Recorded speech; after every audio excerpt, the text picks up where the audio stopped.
நேற்று உங்களால் தான் ஒரு யூடியூப் இங்கே பார்த்தேன் சரியா? கேள்வி நான் கேட்குறேன், அதுக்கு பதில் சொல்லுங்க சரியா? சுரேஷின் அப்பாவுக்கு 5 பிள்ளைகள்.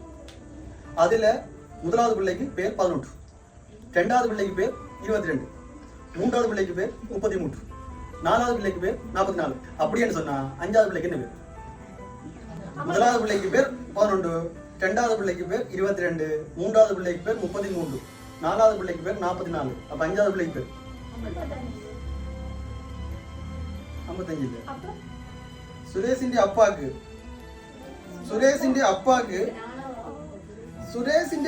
5 பிள்ளை, 4 பிள்ளை சொல்லிட்டேன். சுரேஷ் மாவட்ட பிள்ளை தானே? அப்ப சுரேஷ் தான் அடுத்த பிள்ளை சரிதானே? இப்ப இதுல என்ன செஞ்சீங்கன்னு சொன்னா, நீங்க கொஞ்சம் யோசிச்சிருந்தீங்கன்னு சொன்னா விட சொல்லியிருப்பீங்க. நீங்க என்னது 11, 22, 13 தெரியாதா 55 அந்த பிள்ளை சொல்லி போடுங்க சரியா? இப்ப விட்ட பிள்ளைய எக்ஸாம்பிள்ல விடாதீங்க.